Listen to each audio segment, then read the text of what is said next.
Boy, Dr. B, I'm going to tell you, I think I've got a good feeling about this next segment on the show. All right. It is a good feeling, and it's a good morning. So, It is. good morning to our listening audience. We're happy you're with us this morning on Friday the 13th.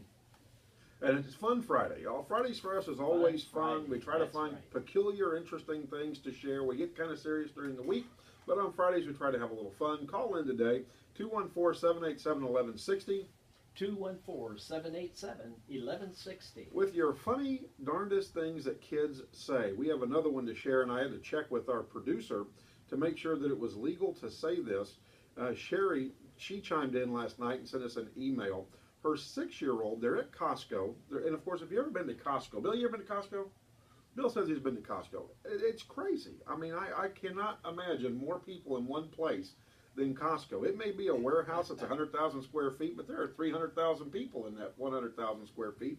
So she is standing amongst a crowd of people. They're standing in line waiting for their pizza. And the 6-year-old looks up at her and out of the blue just suddenly says, "Mom, is there a bone in your penis?" And she just looked at him and went, "What?" She goes, what do you say to that?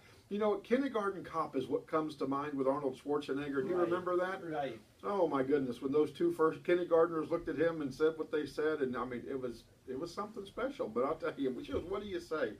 She goes, "And if that's not enough," she goes, "during first grade, my son said the following to his teacher. The teacher asked the class for an example of a want and a need. My son had an example and quickly raised his hand. He's always liking to participate. Of course, my son. My mom wants alcohol, but she doesn't need it." And I go, "What?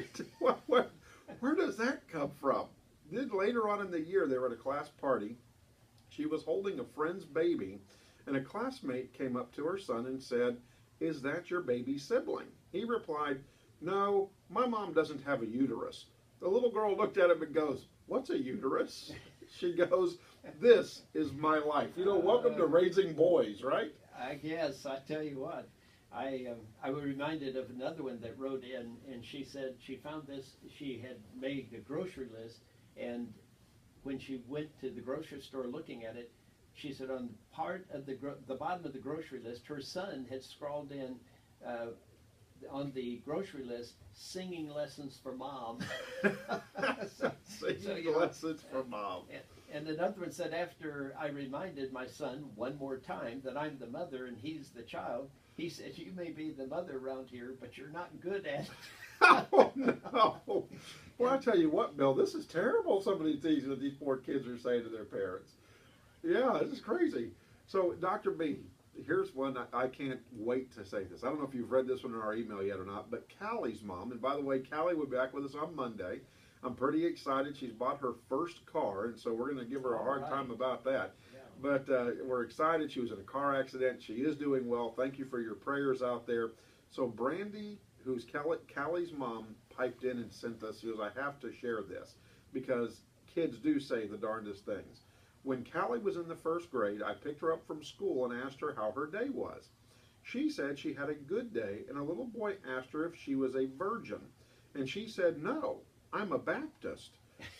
I lost it. She said, 'Is that right, Mama?'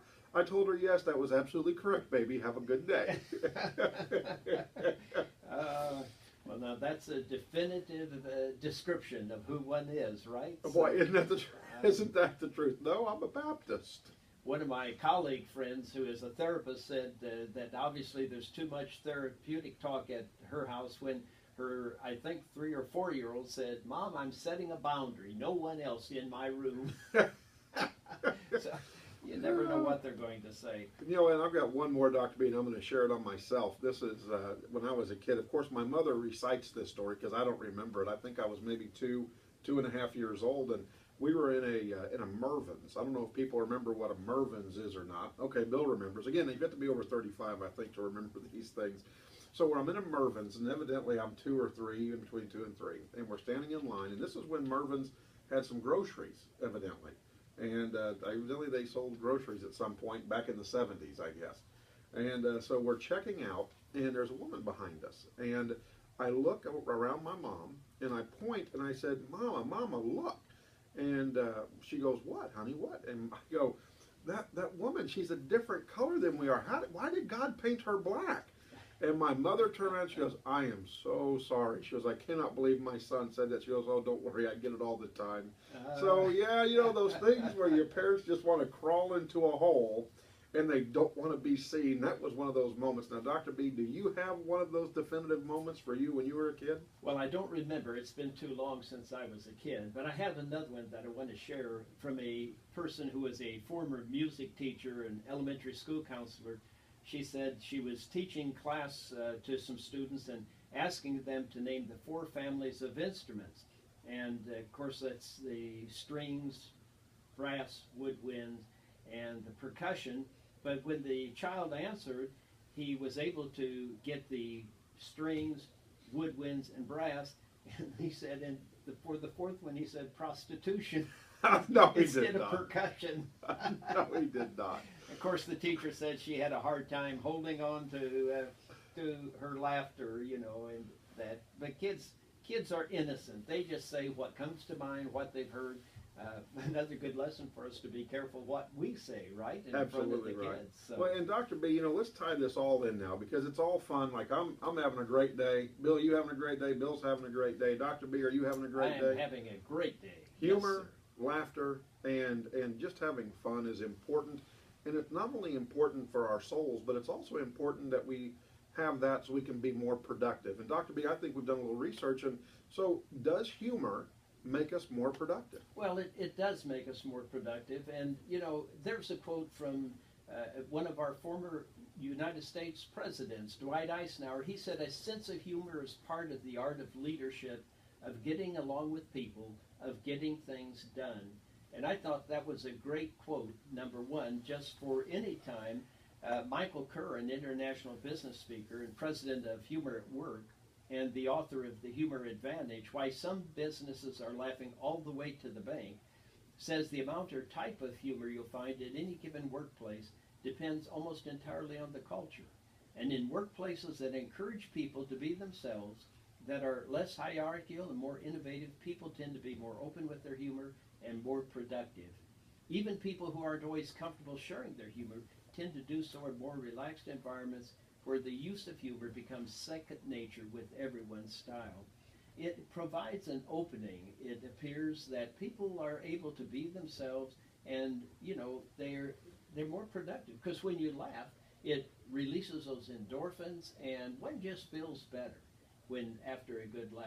In fact, there's research that shows laughter reduces pain, increases productivity, stimulates the mind, body, and the spirit. So I think it's an important thing to keep in mind at the office place. Now, of course, one of the things in looking at some research on the subject is humor always has to be appropriate. And that's one of the big issues is keeping it appropriate in the workplace. Some people seem to have difficulty with that, but in places where it's encouraged, and, you know, the culture allows it, good humor can be a great asset to helping people move on and be more productive. Well, so there you have it, folks. So hopefully we have been able to provide you with a little bit of humor on your drive into work this morning.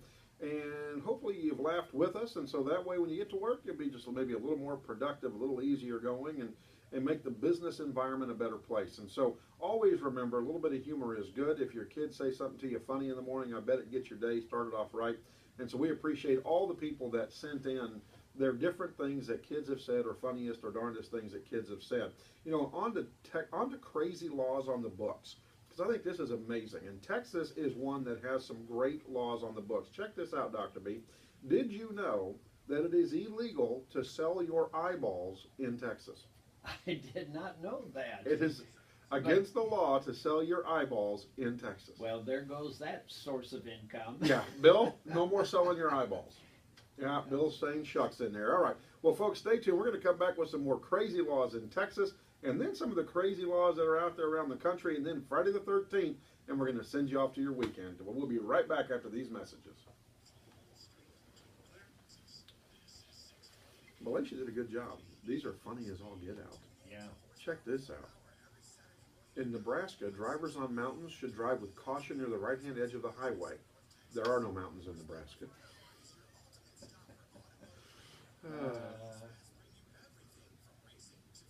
You ready for this? In San Jose and in Sunnyvale, it is illegal for grocery stores to provide plastic bags. Yes. Illegal to provide them. Bingo games cannot last more than 5 hours in North Carolina.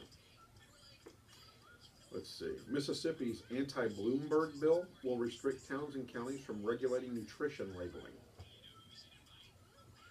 Let's see. Chickens are not allowed to cross the road in Quitman, Georgia. If you cut down a cactus, now I knew this one. If you cut down a cactus, you can be sentenced to 25 years in prison in Arizona. Got that one. Policemen are allowed to bite a dog if they think it will calm the dog down in Paulding, Ohio. Utah, does she have Utah in there? Marriage between cousins is against the law only if they are younger than 65. So we're going to do that one too. You make sure we're ready to go on that one. I don't see Utah in here. A lot of Indiana, Idaho. Oh, it's illegal for a man to give his fiance a box of candy that weighs more than 50 pounds in Idaho. Let's see. It's illegal to attend a public event or use public transport within 4 hours of eating an onion or garlic in Indiana. There's reasons for that. Let's see. It's against the law for a woman to drive a car in Main Street unless her husband is walking in front of the car waving a red flag. Waynesboro, Virginia. You can be arrested or fined for harassing Bigfoot. Washington. This is Wyoming. You may not take a picture of a rabbit from January to April without an official permit.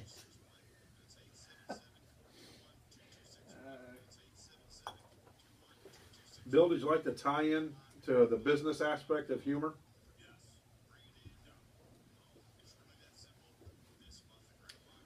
Fake wrestling matches are prohibited in Louisiana.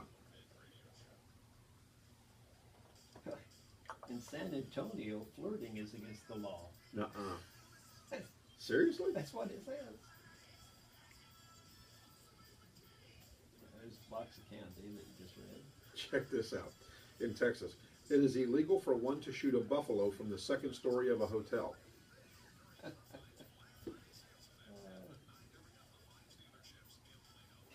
Arizona, if you found stealing soap, you must wash yourself until the bar of soap has been completely used up. Where's this at? Arizona. Oh my God. It is illegal to dust any public building with a feather duster in Clarendon, Texas. In Eureka, Nevada, if you have mustache, it's illegal for you to kiss a woman. So we got to talk about these.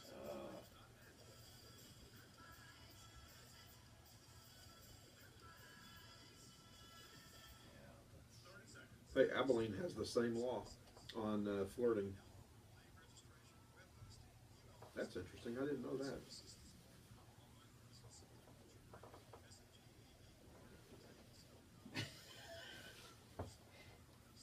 Waynesboro, Virginia. It's against the law for a woman to drive a car in Main Street unless her husband is walking in front of the car waiting for her. Wait.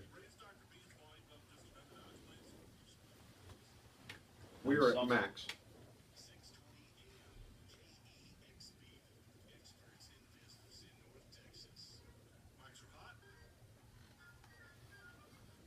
Boy, Dr. B, I'll tell you what, we're having fun on Friday today, aren't we? We are having fun. Fun Friday. Fun Yes, Friday. sir. Well, good morning and welcome to On Point with JP and Dr. B. It's our Fun Fridays.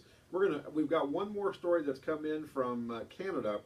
When his daughter was 5, we were in a store together and she saw a big screen TV that she wanted for her room. I told her, you don't need that, Lowry. You already have a small TV set in your room. And it's very expensive and I don't have enough money for this.